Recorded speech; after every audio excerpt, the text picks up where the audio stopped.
Hello again, everyone.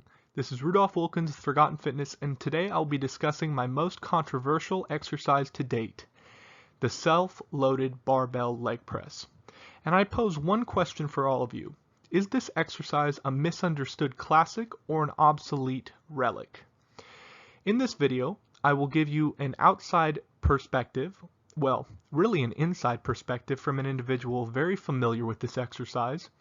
I will give you a brief rundown of the history of this exercise, how and why it was performed. I will also give you an explanation, a detailed explanation about how to perform it and the certain variation I will be demonstrating today, and a video demonstration of me performing it. If you have any questions, comments, or concerns, feel free to leave them in the comment section. And I would like to say that this video is entirely for educational purposes only over a historically significant exercise, so take that as you wish. Now I hope you all enjoy. Now I first learned about this exercise reading a Strength and Health magazine from the year 1941, and it details some of the best exercises for developing the legs.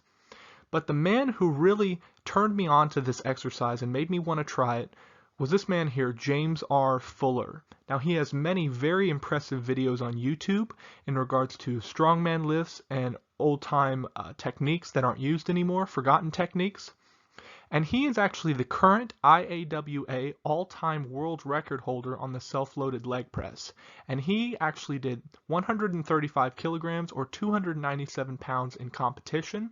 But there are videos of him doing 146 kilograms or 322 pounds for over 20 reps at his home gym, which is just unbelievable. His knowledge in regards to the history and efficacy of this movement helped make this video possible. In fact, I reached out to him to ask him a lot of questions in regards to this exercise, and he gave me a very detailed explanation and breakdown of the history and certain answers to myths that are continue to be pervasive in regards to this movement. And it's very insightful. So a lot of the information I'll be presenting in this video comes directly from him. He is my source. So I would highly suggest all of you check out his social media sources below. And I believe he also has a website. So I would definitely give him a look because he is a fascinating individual with a great mindset when it comes to lifting and strength in general. So I wanted to thank you, Mr. Fuller, for keeping these techniques alive and for helping make this video possible. Alright, to start off, we will cover the storied history of the self-loaded barbell leg press. So to begin with, this movement likely predates the turn of the century. In fact, it was performed by many circus strongmen around that time, and it carried on in popularity up into the silver era of bodybuilding, in particular for weightlifters who wanted to enhance the strength of their legs for squats. It was once a popular leg exercise endorsed by all the big names in the industry, including Olympic weightlifting coach and entrepreneur Bob Hoffman, who owned York at the time. In fact, almost all of his York weightlifting pamphlets included this exercise to be done even at home, obviously with lighter poundage than what this individual is doing here, but that he recommended the at-home trainee to even perform this movement because you didn't need any other equipment besides a barbell and some weight plates. By World War II, though, the barbell leg press had begun to gradually get phased out by the vertical leg press machine, and they had started gaining popularity in the 1940s and throughout the 1950s, and by around 1955, the self-loaded barbell leg press was essentially no more. In a similar vein to the Steinborn squat, the barbell leg press was phased out not because of its perceived danger, but because new machines allowed for heavier poundage to be used. And this is the truth. It was not because they were dangerous that they were replaced.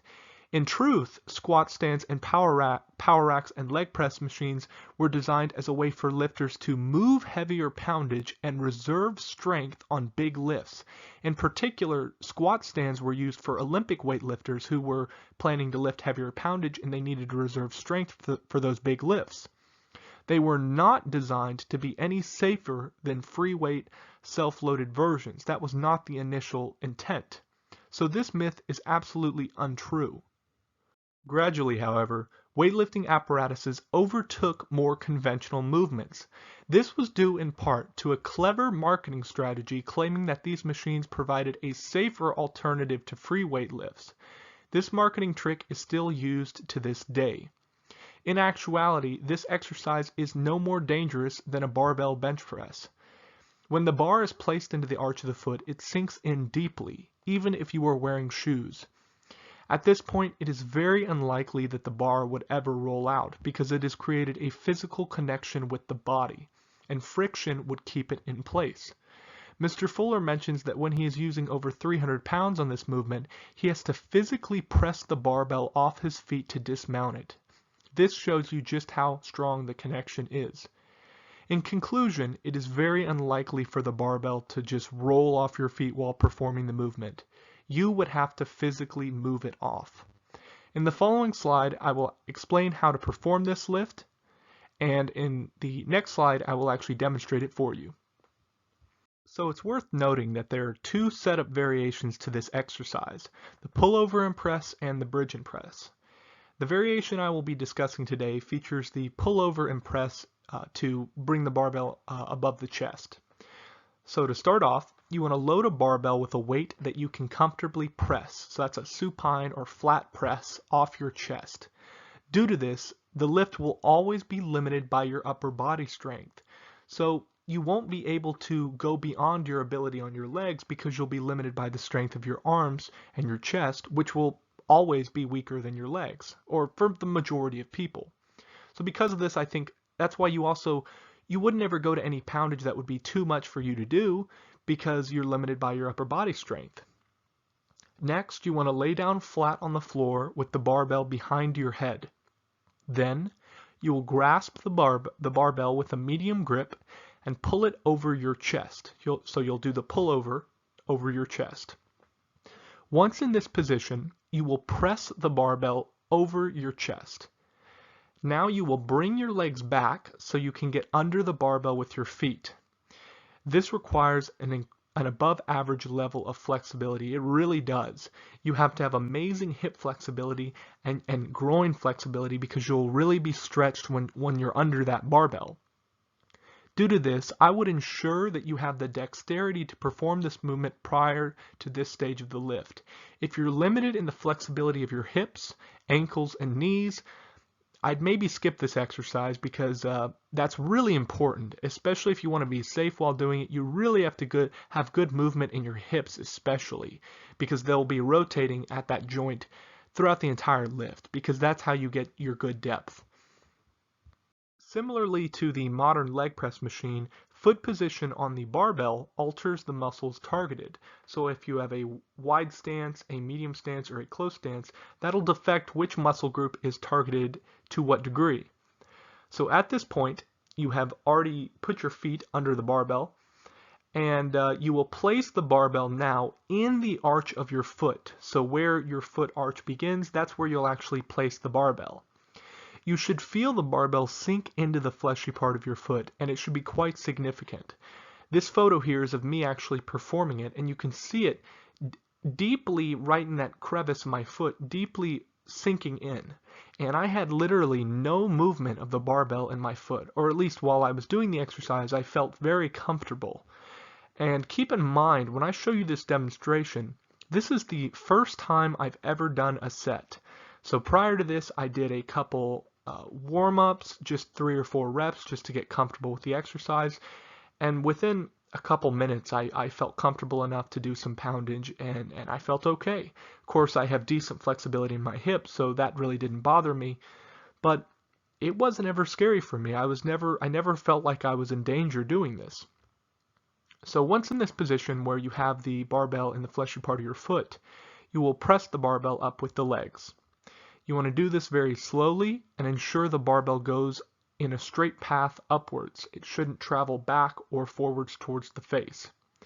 If the barbell begins to sway up or down, don't panic. You should easily be able to correct it by shifting your hips, and it's just a gradual shift. And if you panic, that's where things can go awry. Obviously, you do have the barbell very high, but it's just you have to be calm, collective, and do the reps fairly slowly and controlled, And there's really nothing scary about this at all. When dismounting the barbell, press it upwards off the feet in the down position and bring the barbell behind the head. So while your feet are down, you will press the barbell slightly up. You'll bring the barbell over your chest, bring it down, and you'll do the dismount of a pullover. So you will bring the barbell back over your head, and that's it for the set. Here's a little tip I learned while doing this exercise, because I did a full 5 sets today of this, going up in weight, pyramiding up in weight every set. If you are really worried about the barbell falling on your face, you can curl your toes upwards slightly. And I read about this in one of the York magazines, that this was something that they actually did do, because if you failed, you could actually kick the barbell away from you, keeping you safe rather than it falling down on your chest, head, or neck. You will kick it away. So if you're outside or something, if you ever see James Fuller doing this, sometimes he will kick the barbell away from him. So you can actually do that here too. So in the next slide, I'll actually demonstrate it for you, and I hope you enjoy. Alright, and this is it, the self-loaded barbell leg press. As you can see, I just did the pullover. I press the barbell off my chest. See, I get my feet and bring my hips back. You can see that flexibility you really need in your hip joints. But I'm currently positioning the barbell so it's sitting in the crevice in the arch of my foot. And now you can see me pressing it off. And you can really feel this in your groin, your abductors, your glutes, and I felt it a lot in my quads as well. So it really mimics like a very deep leg press. Of course, I'm not doing very much weight, but I went up to almost 150 pounds today, believe it or not, for 3 reps or so, and it felt okay. I felt very comfortable. The hardest part for me was actually getting the barbell on my feet to begin the lift. Once I did that, it was very easy, and you can see these last couple reps were pretty much perfect. But once all my sets beyond this one were actually better. So there's the pullover. I'll go through it one more time. The press. I'm widening out my hands so I can get my feet underneath. My feet underneath, brought my hips up, positioning it in the arch of my foot, and I bring my hands down to my side, and you just press straight upwards. You want to do straight upwards. There's a couple times here, you see I went back a little bit there, but I corrected. You just can't panic. If there's ever a moment where the barbell's kind of swaying, don't panic, because that's where you'll make a mistake. Instead, just be calm and correct it. And I did all mine today barefoot, but James Fuller typically does his in Converse, the classic Chuck Taylor All-Stars, you know, the flat-footed shoes. And actually the York people, the people that worked with Bob Hoffman, would use boots because it could sit in the back portion of the boot where you have the the part that sits upwards. It can sit in that little crevice on the heel of the boot. That's what I'm thinking of, the heel of the boot. But for me, I found it just very comfortable like this. Being barefoot, I could feel the barbell with a good connection, and I felt very safe doing it this way. So that's pretty much it with the self-loaded barbell leg press. In my opinion, I think yes, it is very misunderstood. And I will be adding it to my leg routine.